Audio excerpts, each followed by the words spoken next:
Hello everyone, I'm Anil Bharti, Assistant Professor in the Department of Computer Science and Engineering, BLDS CET, Vijaypur. In this video, I'm going to explain third method, that is Ozel's approximation method, or it is also called as penalty method, to find initial basic feasible solution for a transportation problem. I'm considering an example which is same as that of previous two examples, where I had considered one for northwest corner rule and another one for LCM. Now in this case it is slightly different. Now in NWCR this was our cell because it is northwest cell in the first step, and in LCM in the entire matrix we went for the smallest value, that was 8. But here we directly will not get the cell. So to find cell we need to find, or we need to calculate penalty for each row and each column. Now how to calculate penalty for each row and each column, let us see. So let us calculate penalty for first row. For this row we will calculate. Now penalty is calculated as the difference between least element and the next least element of that corresponding row. Now in the first row, which is the least cost is 10 and second least cost is 19. What is the difference between 19 and 10? It is 9, and that is the penalty for first row. Similarly, let us go to the second row. In the second row, least cost is 30, next least cost is 40. The difference is 10, and that is the penalty for second row. And you are not supposed to write negative values over here. You should take absolute values, that is the difference. Now here in the third row, which is the least cost, 8 is the least cost, next least cost is 20, so difference is 12. That is the penalty for third row. Now let us go to the calculate penalties of each column. Now first column penalty is calculated by taking the difference between least element of this column and next least element of this column by taking the difference between these two. Least cost is 19, next least cost is 40, so the difference is 21, that is the penalty. In the next, 8 is the least cost, 30, there is choice, 30 is the next least cost, so the difference is 22, that is the penalty. In the third column, 40 is the least value, next least is 50, so the difference is 10, that is the penalty. Least cost is 10, next least cost is 20. In the fourth column, the difference is 10, and that is the penalty. Once you have calculated penalties of each row and column, then we should look for the largest penalty altogether.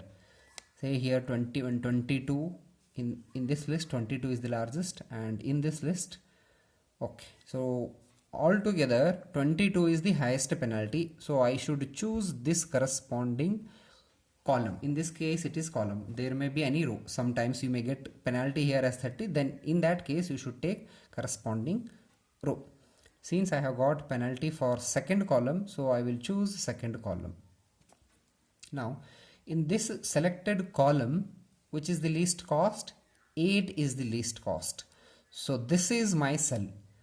In northwest corner rule and LCM we used to get it directly, but in this penalty method we should calculate penalty, then we should decide which is the cell.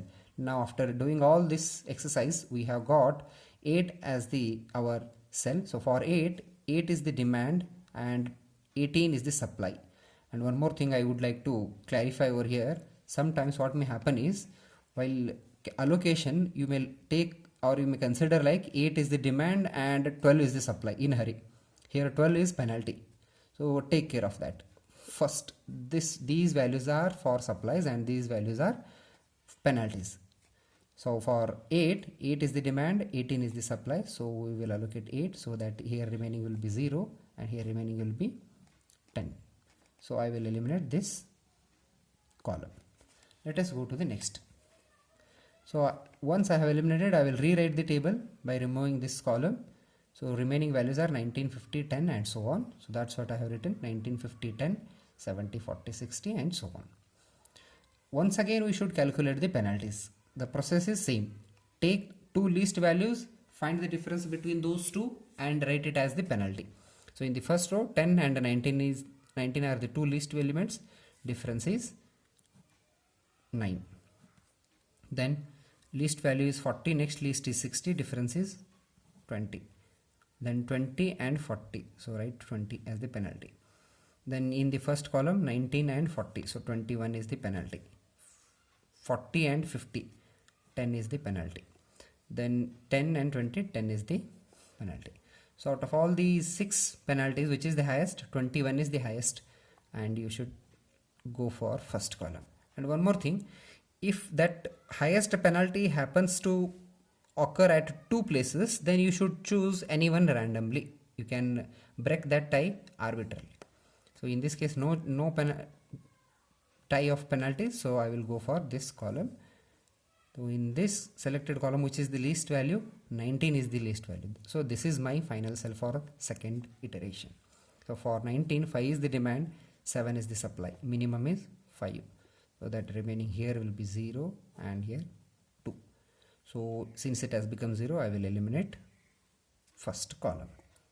Now next is, here I have eliminated this first column and remaining values I have written as it is 50, 10, 40, 60, 70, 20. That's what I have written over here. Now penalty, supplies are 2, 9, 10. 2, 9, 10. I have written remaining penalty. Here 7 and 14 as it is, 7 and 14. Let us calculate penalties once again. Now since there are only 2 elements, take the difference directly. 10 and difference is 40. Here difference is 20, difference is 50. Now here penalty, there are 3, you should, minimum value is 40, next minimum is 50, difference is 10. Similarly here difference is 10. Now out of these 5 values, which is the highest penalty? This 50 is the highest penalty, so let us go with this one. In this selected row, which is the least value, in the selected row 20 is the least value. So for 20, 14 is the demand, 10 is the supply. Out of these two, 10 is minimum, so let us allocate 10 units, so that here remaining is 4 and remaining is 0. Now this row will be eliminated because O3 has been satisfied. It has become 0. So we will be left with only 2 cross 2 matrix. So let us go to solve this in the next step again. So here that's what I have written. 50, 10, 40, 60, 50, 10, 40, 60. Again, let us calculate the penalties. Difference between 10 and 50 is 40. Then difference between these two is 20. Now difference between 50 and 40 is 10. Then difference between these two is 50. Again, highest penalty out of these 4 is 50. So in this case, I will go with this column. In the selected column, which is the least value, 10 is the least value. So for 10, 4 is the demand, 2 is the supply. So 2 is minimum, allocate 2 units, remaining will be 0, and here remaining will be 2. Once it has become 0, I will eliminate that row. In remaining row, I have written 40, 60, 40, 60. Demand is 9, supply is 9, whereas demands are 7 and 2. 7 and 2, that's what I read. Now in this case, these two values are 40 and 60. Take the difference between these two, that is the penalty for first row. But here column, there is only one value in the first column, that is 40, and that itself is the penalty, that is the 40. And for this column, penalty is 60, because there is only one value, that value itself is the penalty. Now out of these 3, which is the highest? 60 is the highest, and in this column there is only one, so consider this cell 2 and 9. Minimum is 2, 0, in here it will be 7. I will eliminate this. So there is only one value left, that is 7 and 7 for 40. Allocate 7 units. So it will be 0 and 0. Now next let us calculate transportation cost. In the first step, allocation was 8 into 8 plus in the next 19 into 5 plus in the next step 20 into 10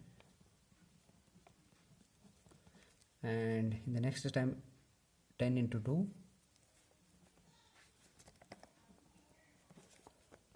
plus 60 into 2 plus 40 into 7. So if you sum up, you will get 7, 17, 9 as the initial basic feasible solution for the given problem. Thank you.